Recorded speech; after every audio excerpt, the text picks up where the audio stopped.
নমস্কাৰ, এই ভিডিঅ'টিত সপ্তম শ্ৰেণীৰ অংকুৰণ পাঠ্যপুথিৰ তৃতীয় পাঠ পণ্ডিত আনন্দৰাম বৰুৱা নামৰ পাঠটিৰ প্ৰশ্ন উত্তৰখিনি আলোচনা কৰিম।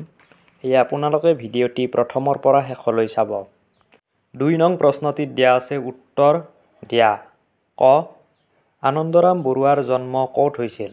উত্তৰ: আনন্দৰাম বৰুৱাৰ জন্ম উত্তৰ গুৱাহাটীৰ ৰজাদুৱাৰত হৈছিল।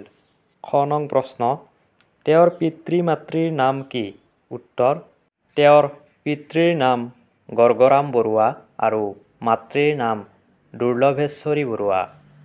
গ নং প্ৰশ্ন: আনন্দৰাম বৰুৱাই কলকাতাৰ কোন কলেজত নামভৰ্তি কৰিছিল? উত্তৰ: আনন্দৰাম বৰুৱাই কলকাতাৰ প্ৰেচিডেন্সি কলেজত নামভৰ্তি কৰিছিল।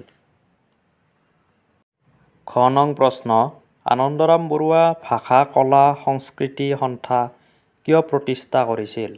উত্তৰ: আনন্দৰাম বৰুৱাদেৱৰ স্মৃতি ৰক্ষাৰ উদ্দেশ্যে আনন্দৰাম বৰুৱা ভাষা কলা সংস্কৃতি সন্থা প্ৰতিষ্ঠা কৰিছিল।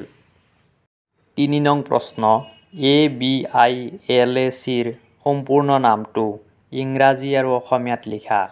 উত্তৰ: ABILACৰ সম্পূৰ্ণ নামটো ইংৰাজীত হ'ব Anandaram Baruah institute of language art and culture Assam. অসমীয়াত আনন্দৰাম বৰুৱা ভাষা কলা সংস্কৃতি সংস্থা। ৪ নং প্ৰশ্ন: তলত দিয়া পুথিসমূহৰ পৰা আনন্দৰাম বৰুৱাই ৰচনা কৰা পুথিসমূহ বাছি উলিয়াই লিখা।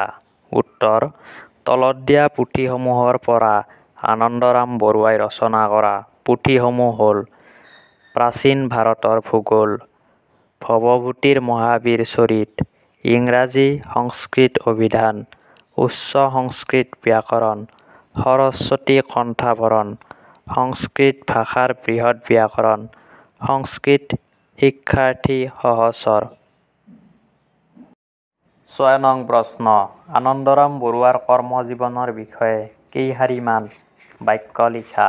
উত্তৰ: স্বদেশলৈ উভতি আহি তেখেতে পোনপ্ৰথমে শিৱসাগৰ জিলাত সহকাৰী মেজিষ্ট্ৰেট হিচাপে যোগদান কৰে। তাৰ পাছত তেখেতে মৈমনছিং জিলাৰ সহকাৰী মেজিষ্ট্ৰেট আৰু কালেক্টৰ হিচাপে নিযুক্তি লাভ কৰে। এনেদৰে বিভিন্ন জিলাত উচ্চপদস্থ বিষয়া হিচাপে কাৰ্যনিৰ্বাহ কৰি ১৮৮৪ চনত নোয়াখালী জিলাৰ মেজিষ্ট্ৰেট হিচাপে নিযুক্ত হয়। নোয়াখালীত থাকোঁতে তেখেতে বংগদেশৰ উন্নয়নমূলক কাম কৰাৰ উপৰি আৰু তাত এটি গুৰুত্বপূৰ্ণ কাম আৰম্ভ কৰে। অসমৰ দৰে বংগদেশতো অঞ্চলভেদে ভাষাৰ ভিন্নতা আছিল। এই ভিন্নতা দূৰ কৰাৰ কাৰণে বংগদেশৰ ভাষাবিদসকলে মান্য ভাষাত এখন অভিধানৰ প্ৰয়োজনীয়তা অনুভৱ কৰিছিল। তেখেতে এই গুৰুত্বপূৰ্ণ কামটো হাতত লৈছিল যদিও সম্পূৰ্ণ কৰিব নোৱাৰিলে। ৭ নং প্ৰশ্ন: ক অংশত থকা শব্দৰ লগত খ অংশত থকা অৰ্থবোৰ আঁচ টানি মিলোৱা। মন্থন: মথা বা ঘটা কাৰ্য, সুখ্যাতি, সুনাম যশস্যা, জাকত জিলিকা, অতি শুৱনি, বহুতৰ মাজত চকুত পৰা। অৱদান: বৰঙণি বা অৰিহণা। সংকল্প: কোনো কাম কৰিবলৈ দৃঢ় ইচ্ছা, অপ্ৰত্যাশিত, আশা নকৰা। প্ৰতিযোগী, প্ৰতিদ্বন্দ্বী। নিযুক্ত: কামত লগোৱা, কামত নিয়োগ কৰা। মনীষী, জ্ঞানী।